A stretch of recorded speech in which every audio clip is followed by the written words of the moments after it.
ಇದಕ್ಕೆ ಸಚಿವರಾದ ತಿಮ್ಮಾಪುರ ಪ್ರತಿಕ್ರಿಯೆ ಕೊಟ್ಟಿದ್ದು ರಾಜೀನಾಮೆ ಕೊಡೋ ಪ್ರಶ್ನೆನೇ ಇಲ್ಲ ಅಂದಿದ್ದಾರೆ. ಅವರು ಹೇಳದಂತೆ ರಾಜೀನಾಮೆ ಕೊಟ್ರೆ ಸರ್ಕಾರ ನಡೆಸೋಕಾಗತ್ತಾ? ಸಿದ್ದರಾಮಯ್ಯ ಅವರನ್ನ ಭೇಟಿಯಾದ ಮೇಲೆ ಅಬಕಾರಿ ಸಚಿವ ಆರ್.ಬಿ. ತಿಮ್ಮಾಪುರ್ ಈ ಹೇಳಿಕೆ ಕೊಟ್ಟಿದ್ದಾರೆ. ಏನಿದೆ ಸಾಕ್ಷಿ? ರಾಜಕೀಯ ಷಡ್ಯಂತ್ರ ಇದು. ಅವರು ತಪ್ಪು ಮಾಡ್ತಾ ಇದ್ದಾರೆ, ಒತ್ತಡದಿಂದ ಹೀಗೆ ಮಾಡ್ತಾ ಇದ್ದಾರೆ ಅನ್ನಿಸ್ತಾ ಇದೆ. ನಾನು ಮಾತಾಡಿದ್ದೀನ, ಯಾವುದೋ ಅಧಿಕಾರಿ ಮಾತಾಡಿದ್ರೆ ಅದಕ್ಕೆ ನನಗೆ ಸಂಬಂಧ ಇಲ್ಲ. ಲಂಚ ಕೇಳಿದ್ದ ಅಧಿಕಾರಿನ ಈಗಾಗಲೇ ಸಸ್ಪೆಂಡ್ ಮಾಡಿದ್ದೀವಿ. ಈಶ್ವರಪ್ಪ ಕೇಸ್ ಬೇರೆ, ನನ್ನ ಮೇಲಿನ ಸುಳ್ಳು ಆರೋಪ, ಸುಳ್ಳು ಸುದ್ದಿ ಇದು ಅಂದಿದ್ದಾರೆ. ರಾಜೀನಾಮೆ ಕೊಡೋದಿಲ್ಲ ಅಂದಿದ್ದಾರೆ ಅಬಕಾರಿ ಸಚಿವರು. ಅವ್ರು ಹೇಳ್ದಂಗೆಲ್ಲ ರಾಜೀನಾಮೆ ಕೊಟ್ಟರೆ ಸರ್ಕಾರ ನಡ್ಸೋಕ್ಕಾಗತ್ತೇನ? ಅವರೆಲ್ಲರೂ ರಾಜೀನಾಮೆ ಕೇಳ್ತಾರೋ? ಮುಖ್ಯಮಂತ್ರಿಗಳು ಕೊಡತ್ತಾರು, ಪ್ರಧಾನಮಂತ್ರಿಗಳು ಕೇಳ್ತಾರೆ, ಕೇಳಿದವ್ರಿಗೆಲ್ಲ ರಾಜೀನಾಮೆ ಕೊಡಿ. ಏನಿದೆ ಸಾಕ್ಷಿ ಪುರಾವೆ? ಇಂಥ ರಾಜಕೀಯ ಷಡ್ಯಂತ್ರ ರೂಪಿಸಿ ಸರ್ಕಾರದ್ದು ಹಾಗೂ ನನ್ನ ತೇಜೋವಧಿ ಮಾಡೋಕ್ಕೆ ನಾನು ಅವಕಾಶ ಕೊಡೋದಿಲ್ಲ.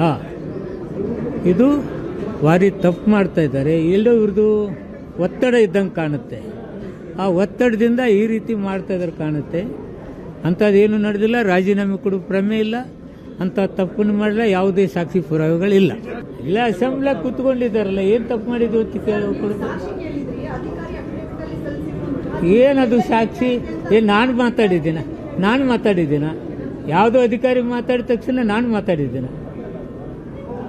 ಇವೆಲ್ಲ ಆಡಿಯೋ ಗೀಡಿಯೋ ಎಲ್ಲ ಅಧಿಕಾರಿಗಳು ಮಾಡಿದವ ಯಾವ ಮಾಡ್ತಾನೆ ಅವನು ಅನುಭವಿಸ್ತಾನೆ.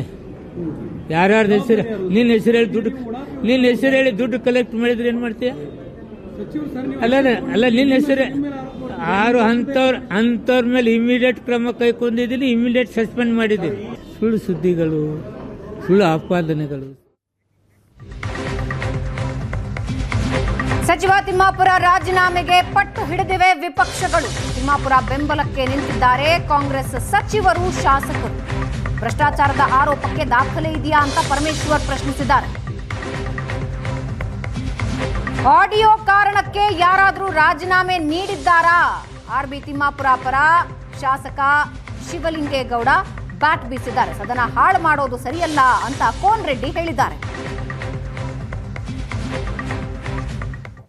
ಸ್ಪಷ್ಟವಾಗಿ ಹೇಳಿದ್ದೀವಿ, ನಿಮ್ಮ ಹತ್ರ ನೇರವಾದಂಥ ಪುರಾವೆಗಳಿದ್ದರೆ ಕೊಡಿ. ಅವರು ರಾಜೀನಾಮೆ ಕೊಡೋದಕ್ಕೆ ತಯಾರಿದ್ದಾರೆ.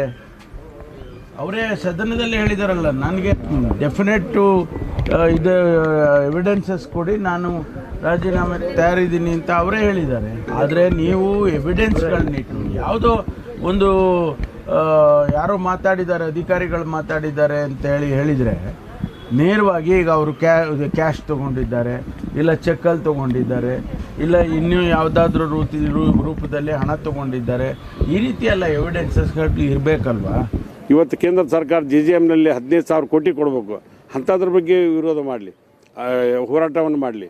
ಆಮೇಲೆ ನಮ್ಮ ಕೃಷ್ಣಾ ಯೋಜನೆ ಐತಲ್ಲ, ರಾಷ್ಟ್ರೀಯ ಯೋಜನೆ ಆಗಬೇಕು ಅಂತ ತಿಳ್ಕೊಂಡು ಹೇಳಿ ನಮ್ಮದೆಲ್ಲರದು ಹಕ್ಕು ಹೊತ್ತಾ ಇದೆ, ಅದಕ್ಕೆ ಮಾಡಲಿ.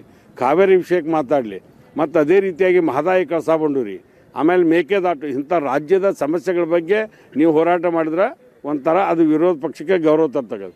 ನಾನು ಅದೇನೋ ಸನ್ಮಾನ್ಯ ನರೇಂದ್ರ ಮೋದಿ ಸಾಹೇಬರು ಮತ್ತು ಹೊಸದಾಗಿ BJP ಅಧ್ಯಕ್ಷ ಮಾಡ್ರ ಅಂಥವ್ರ ನಾಯಕತ್ವ ನಡೀತಕ್ಕಂಥ ಪಾರ್ಟಿಯವರು ಇಂಥ ಅಹೋರಾತ್ರಿ ಧರಣಿ ಇಂಥ ಸಣ್ಣ ವಿಷಯಕ್ಕೆ ಮಾಡ್ತಕ್ಕಂಥದ್ದು ಸರಿಯಲ್ಲ.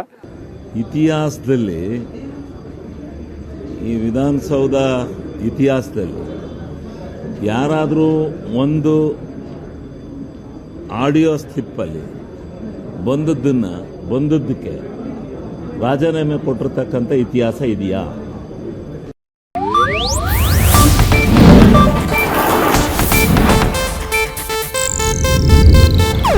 ಇದು ಏಷ್ಯಾನೆಟ್ ನ್ಯೂಸ್ ನೆಟ್ವರ್ಕ್ ಪ್ರಸ್ತುತಿ.